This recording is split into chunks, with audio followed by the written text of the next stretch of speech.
I can't marry a loser. Someone like you won't understand what success is.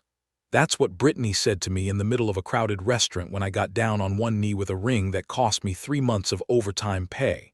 So I stood up, looked her in the eye, and said, "You're absolutely right. I am beneath your level. Thank God for that." I'm Connor, 29M, been working as an electrician for about 8 years now. Started as an apprentice right out of high school, worked my way up, and now I run jobs for one of the bigger electrical contractors in our area. It's honest work, pays well, and I'm good at it. My girlfriend Brittany, 27F, works in marketing for a tech company downtown. We've been together 2 years, and I genuinely thought we were building towards something permanent. Looking back, there were signs I should have noticed. Her friends always seemed surprised when she'd mention my job, like they couldn't quite figure out why she was dating the electrician. Her parents were polite but distant, and I always felt like I was being evaluated during family dinners. But Brittany seemed different from them, down to earth, funny, someone who cared more about who you were than what you did. I was wrong. Last weekend was supposed to be special. I've been planning this proposal for months, saved up for a ring that I thought would show her how serious I was about our future. Not some massive diamond, but something nice, classic, elegant, the kind of thing that says, "I see a life with you." I picked Meridian, this upscale place downtown that Brittany had mentioned wanting to try. Made reservations for Saturday night, told her it was just a nice dinner to celebrate her recent promotion. She'd been excited about it all week, even bought a new dress for the occasion. The evening started off great. She looked beautiful, seemed happy, and we were having one of those easy conversations that reminded me why I fell for her in the first place. I was nervous about the proposal, but in a good way, that excited, life-changing kind of nervous. About halfway through dinner, some of her work colleagues showed up at the restaurant. Complete coincidence, but they spotted us and came over to say hello. I'd met most of them before at company events, and they seemed nice enough, though they always talked about stuff I didn't really relate to: expensive vacations, wine tastings, networking events. "Connor, right?" said Jessica, Brittany's manager. "Remind me what you do again." "I'm an electrician, commercial and residential work mostly." "Oh, how interesting," she said in that tone people use when they don't actually find something interesting at all. The conversation continued, and I started noticing things. The way they asked about my career plans, like being an electrician wasn't really a career. How they talked around me rather than to me when discussing their work. Little comments about blue-collar charm that felt more patronizing than complimentary.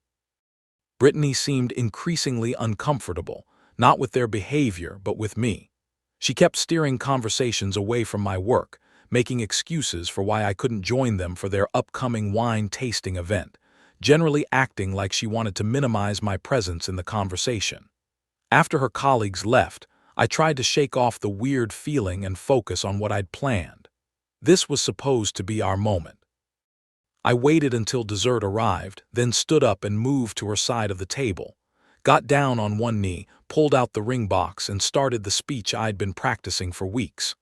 "Brittany, these past 2 years have been the best of my life. You make me want to be a better man, and I can't imagine my future without you in it.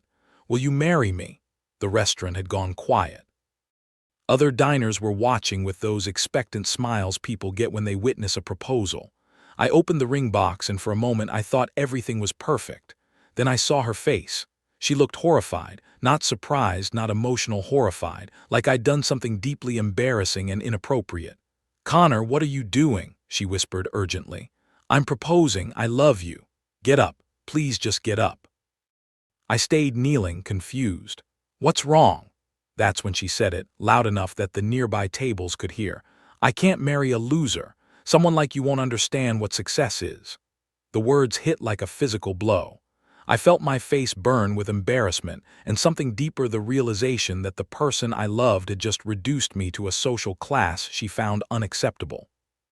I stood up slowly, closed the ring box, and put it back in my pocket. The restaurant was dead silent now, everyone pretending not to stare while absolutely staring. "You're right," I said quietly. "I don't understand your version of success, and you're absolutely right that I'm beneath your level. Thank God for that." I left money for dinner on the table and walked out. Didn't look back, didn't wait for her to follow, didn't make a scene. Just left. It's been 5 days since then.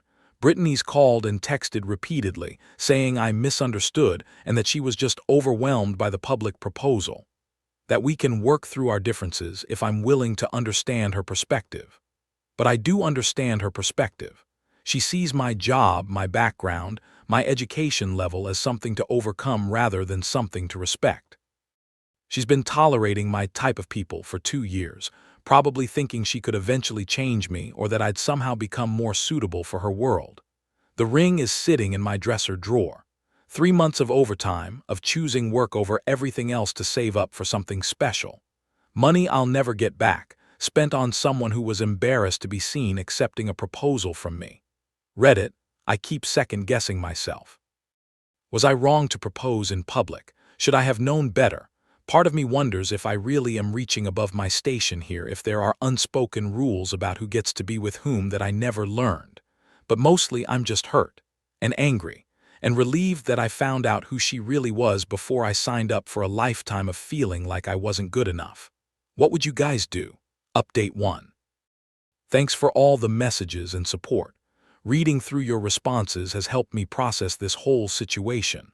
A lot of you asked about her reaction afterward and whether I was considering taking her back. Here's what's happened since. Brittany showed up at my apartment Monday night, looking like she'd been crying. I almost didn't let her in, but figured we needed to have an actual conversation about what happened. Connor, I'm so sorry about Saturday. I panicked. I wasn't ready for a public proposal and I said things I didn't mean. Which part didn't you mean? The part about different worlds or the part about me not being your type of people? I was overwhelmed. You have to understand, my friends and family have certain expectations about who I end up with. What kind of expectations? She couldn't give me a straight answer. Kept talking around it, mentioning things like social compatibility and shared backgrounds and similar life trajectories. Never once said my job or education level didn't matter to her, because it clearly did. Do you love me? I asked. Of course I love you. Do you respect what I do for a living? Long pause. I think what you do is valuable, essential even. That's not what I asked. Another pause. I just think you could do more with your life. You're smart, Connor. You could go back to school, get into management, maybe start your own company. You don't have to be working with your hands forever. And there it was. She loved a version of me that didn't exist, the version where I'd eventually become someone she wouldn't be embarrassed to introduce to her colleagues. The version where I'd outgrow being an electrician and become something she could brag about. What if I like working with my hands? What if I'm proud of what I do? Then I guess we want different things. She left after that. No dramatic goodbye, no promises to change her mind. Just a quiet acknowledgement that we'd been kidding ourselves about compatibility. I've been thinking a lot about what she said about doing more with my life. The assumption that my work isn't enough, that manual labor is somehow lesser than office work. I make good money more than some of her college-educated friends, actually. I solve problems, I create solutions, I keep people's lights on and their businesses running. But none of that matters to someone who sees your hands and immediately thinks you need to find something better to do with them. My buddy Derek came by yesterday with beer and takeout. He's been my best friend since high school, works construction now. When I told him what happened, he just shook his head. Man, I told you something was off about her. Remember her birthday party? She introduced you to her friends as Connor. He's really good with electrical stuff, like you were some kind of handyman she'd hired. He was right. I'd brushed it off at the time, but the pattern had been there. The way she talked about my job like it was a hobby I'd outgrow. How she'd changed the subject when her friends asked about my work. The little suggestions about evening classes and career development. I don't regret proposing. I regret not seeing her clearly sooner. The ring is still in my dresser. Haven't decided what to do with it yet. Part of me wants to return it, cut my losses. Another part wants to keep it for someone who'd be proud to wear it, regardless of how much overtime it took me to afford it. For now, I'm just focused on work. Got a big commercial project starting next week, rewiring an entire office building. Good money, interesting challenges, the kind of work that reminds me why I love what I do. Maybe someday I'll meet someone who loves that about me instead of despite it. Update 2, a lot has happened since my last update. Some of it good, some weird, all of it eye-opening. First, the Brittany situation has gotten strange. She's been texting me regularly, trying different approaches to get me to reconsider. Started with apologies, moved to promises about accepting my career, and lately has shifted to what I can only describe as bargaining. "I've been thinking about what you said," she texted last week. "Maybe we could compromise. You could keep doing electrical work part-time while you go back to school." When I didn't respond, she tried a different angle. "My dad knows someone who owns an electrical contracting company. He might be able to help you get into the business side of things." The disconnect is incredible. She still doesn't understand that I don't want to be fixed. I like my job. I'm good at it. I don't need her father's connections to validate my career choices. But here's the interesting part. Word got around about what happened at the restaurant. Apparently, someone at a nearby table knew someone who knew someone, and the story spread through Brittany's social circle. The reaction wasn't what she expected. Her sister Madison called me yesterday. We'd always gotten along well, and she wanted to apologize for how her family had treated me. "I had no idea Brittany felt that way about your job," she said. "Honestly, Connor, most of us thought you were too good for her. You're the most genuine guy she's ever dated." Madison told me that Brittany's been getting pushback from friends and family about the proposal incident. Not because they're suddenly enlightened about class issues, but because publicly humiliating someone during a proposal made her look bad. Image problems, not moral ones. She's been telling people you misunderstood what happened, that it was about timing, not your job. What do you think? I think she panicked because she realized her friends would judge her for marrying an electrician, and instead of dealing with her own issues, she made it your problem. The work situation has been interesting too. That commercial project I mentioned turned into something bigger. The client was impressed with my work and recommended me to other business owners. I've picked up 3 more jobs just from word of mouth, including rewiring a restored Victorian house for this couple who turned out to be exactly the kind of people Brittany always wanted to impress: educated, wealthy, connected. They treated me with more respect in one afternoon than Brittany's crowd showed me in 2 years. Asked thoughtful questions about the restoration process, appreciated the complexity of working with old wiring, even invited me to stay for coffee when I finished each day's work. "You know," the husband said while I was installing their new panel, "I have an MBA and work in finance, but I couldn't do what you're doing if my life depended on it. There's something to be said for having real skills." It hit me that Brittany had convinced me to see my work through her eyes as something temporary, something to be embarrassed about, something that needed upgrading. But these people saw it as expertise worth respecting. Last weekend, Derek dragged me to his cousin's wedding.